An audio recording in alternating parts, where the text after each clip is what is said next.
Hi, welcome to ಕಲ್ಕುಲಿ creation log. ನಾನಿವತ್ತು chicken ಲೆಗ್ಗನ್ನು ಸಿಂಪಲ್ಲಾಗಿ ಒಂದು ಸೆಮಿ ಗ್ರೇವಿ ಥರ ನೋಡಿ, ಈ ರೀತಿ ಕಲ್ಮಿ ಇದು ಬರುತ್ತಲ್ಲ, ಪೀಸಸ್ ಬರುತ್ತಲ್ಲ, ಇದನ್ನು ಸ್ವಲ್ಪ ಸೆಮಿ ಗ್ರೇವಿ ಥರ ಹೇಗೆ ನೀವು ಮಾಡ್ಕೊಳ್ಬೋದು ಅಂತ ನಾನು ತೋರಿಸ್ಕೊಡ್ತೀನಿ. ಮೊದಲು ನಾನಿಲ್ಲಿ ಪ್ಯಾನ್ ಇಟ್ಕೊಂಡು ಇಲ್ಲಿ 1-2 ಟೇಬಲ್ ಸ್ಪೂನ್ ಆಗೋಷ್ಟು ಎಣ್ಣೆನ ಹಾಕ್ಕೊಂಡಿದ್ದೀನಿ. ಅದೀಗ ಬಿಸಿಯಾಗಿದೆ. ಇದಕ್ಕೆ ನಾವು ಈಗ ಮೊದಲಿಗೆ ನಾನು ನೀರುಳ್ಳಿಯನ್ನು ಈ ರೀತಿ ದೊಡ್ಡದಾಗಿ ನೋಡಿ ಕ್ಯೂಬ್ಸ್ ಥರ ಈ ರೀತಿ ಹೆಚ್ಚಿಟ್ಕೊಂಡಿದ್ದೀನಿ. ಇದು ನಿಮಗೆ ಕ್ವಾಂಟಿಟಿ ಎಷ್ಟು ಬೇಕೋ ಅಷ್ಟು ನೀವು ಆ್ಯಡ್ ಮಾಡ್ಕೊಳ್ಬೋದು. ನಾನಿಲ್ಲಿ ಒಂದು ದೊಡ್ಡ ನೀರುಳ್ಳಿಯಷ್ಟು ತೊಗೊಂಡಿದ್ದೀನಿ. ಇದನ್ನು ಆ್ಯಡ್ ಮಾಡ್ಕೊಳ್ಳೋಣ. ಫಸ್ಟು ಇಲ್ಲಿ ನೀರುಳ್ಳಿ ಆ್ಯಡ್ ಮಾಡಿಬಿಟ್ಟು ಜಸ್ಟ್ ಇದನ್ನು 1 ನಿಮಿಷದಷ್ಟು ಫ್ರೈ ಮಾಡ್ತೀನಿ. ಹೆಚ್ಚೊತ್ತು ಇದನ್ನು ಏನು ಬೇಯಿಸೋದು ಬೇಡ.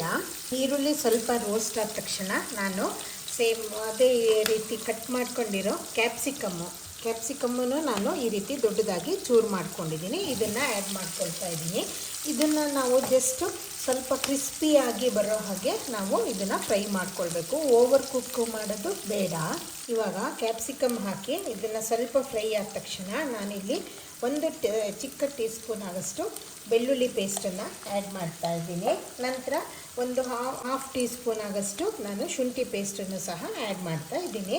ಇದೆರಡನ್ನು ಹಾಕಿಬಿಟ್ಟು ಮತ್ತೆ ಒಂದು ಸ್ವಲ್ಪ ಹೊತ್ತು ನಾವು ಮಿಕ್ಸ್ ಮಾಡ್ಕೊಳ್ಳೋಣ. ಇವಾಗ ನಾನು ಫಸ್ಟಿಗೆ ಚಿಕನ್ನಿಗೆ ಸ್ವಲ್ಪ ಉಪ್ಪು ಮತ್ತು ಅರಿಶಿನ ಪುಡಿ ಹಾಕಿಬಿಟ್ಟು ನಾನು ಫಸ್ಟ್ ಮ್ಯಾರಿನೇಷನ್ ಮಾಡಿ ಇಟ್ಟಿದ್ದೀನಿ.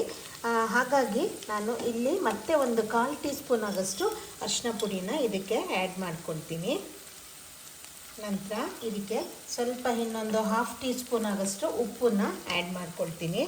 ಉಪ್ಪನ್ನು ನೀವು ಟೇಸ್ಟ್ ನೋಡಾದ್ಮೇಲೆ ಮತ್ತೆ ಬೇಕಿದ್ದರೆ ನೀವು ಆ್ಯಡ್ ಮಾಡ್ಕೊಳ್ಬೋದು. ಆಮೇಲೆ ಇಲ್ಲಿ ನಾನು 1 ಟೀ ಸ್ಪೂನ್ ಆಗೋಷ್ಟು ಅಚ್ಕಾರದ ಪುಡಿಯನ್ನು ಹಾಕ್ಕೊಳ್ತಾ ಇದ್ದೀನಿ. ಇದನ್ನು ಮಿಕ್ಸ್ ಮಾಡ್ಕೊಳ್ಳಿ. ಇದೆಲ್ಲ ಹಾಕಾದ ತಕ್ಷಣ ಇವಾಗ ನಾವೇನು ಮ್ಯಾರಿನೇಷನ್ ಮಾಡಿ ಇಟ್ಟಿದ್ದೀವಲ್ಲ ಚಿಕನ್ನು, ಇದನ್ನು ಆ್ಯಡ್ ಮಾಡೋಣ. ಇದಕ್ಕೆ ಜಸ್ಟ್ ಈ ರೀತಿ ಎಲ್ಲ ಸ್ಪ್ರೆಡ್ ಮಾಡಿಕೊಂಡು ಇದ್ರ ಮೇಲೆ ನೀವು ಚಿಕನ್ ಪೀಸಸನ್ನು ಈ ರೀತಿ ಇಟ್ಬಿಟ್ಟು ಇದು 1-2-3 ನಿಮಿಷ ಸೇಮ್ ಮಸಾಲದಲ್ಲೇ ಕುಕ್ ಆಗೋದಕ್ಕೆ ಬಿಡೋಣ. ನಾವು ಲಿಡ್ ಕವರ್ ಮಾಡಿಬಿಟ್ಟು ಒಂದು 2 ಮಿನಿಟ್ಸು ಹೀಗೆ ಕುಕ್ ಆಗೋದಕ್ಕೆ ಬಿಟ್ಟು ನಂತರ ಅದನ್ನು ನಾವು ಟರ್ನ್ ಮಾಡಿ ಹಾಕ್ಕೊಳ್ಳೋಣ.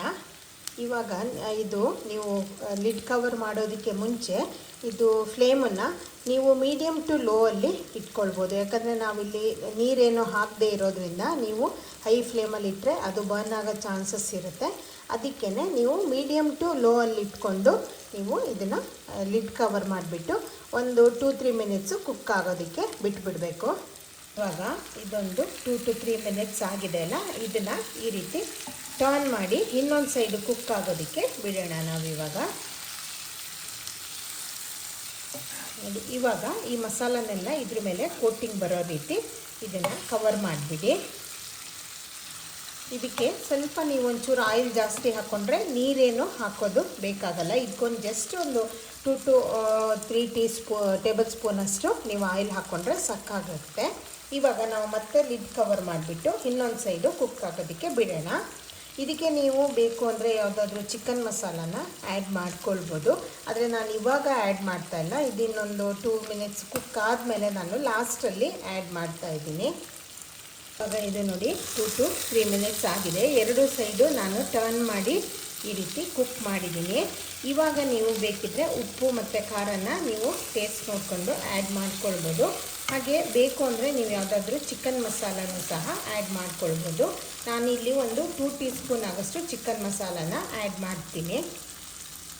ನಾನು ಚಿಕನ್ ಮಸಾಲಾನ ಆ್ಯಡ್ ಮಾಡಿದ್ದೀನಿ. ನಾನು ಫುಲ್ಲು ಲೋ ಫ್ಲೇಮಲ್ಲೇ ಇದನ್ನು ಕುಕ್ ಮಾಡ್ತಾಯಿದ್ದೀನಿ.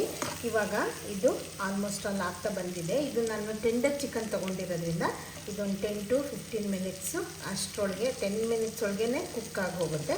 ಇವಾಗ ನಾನು ಇನ್ನೊಂದು 2 ಮಿನಿಟ್ಸ್ ಬಿಟ್ಬಿಟ್ಟು ಇದನ್ನು ಫ್ಲೇಮನ್ನು ಆಫ್ ಮಾಡ್ತೀನಿ.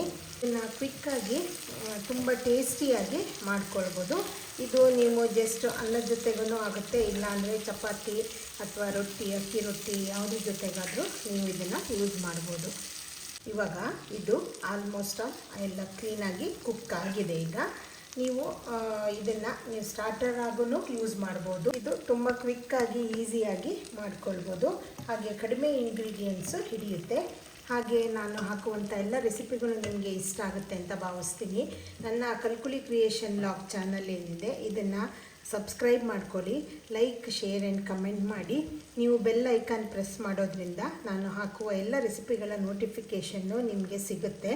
ನಾನು ಆದಷ್ಟು ಎಲ್ಲ ರೆಸಿಪಿಗಳನ್ನು ಸ್ಟೂಡೆಂಟ್ಸ್ ಆಗಲಿ, ಬ್ಯಾಚುಲರ್ಸ್ ಆಗಲಿ, ಅಥವಾ ಯಾರು ಟೈಮ್ ಜಾಸ್ತಿ ಇಲ್ಲದೆ ಕಡಿಮೆ ಟೈಮಲ್ಲಿ ಕುಕ್ ಮಾಡ್ಕೊಳ್ಬೇಕು ಅನ್ನೋರಿಗೆ ಈಸಿ ಆಗೋ ರೀತಿಯಲ್ಲಿ ನಾನು ನನ್ನ ರೆಸಿಪಿಗಳನ್ನು ಆದಷ್ಟು ನಾನು ಹಾಕೋದಕ್ಕೆ ಟ್ರೈ ಮಾಡ್ತೀನಿ. ಇದಿವಾಗ ಆಗಿದೆ. Thank you.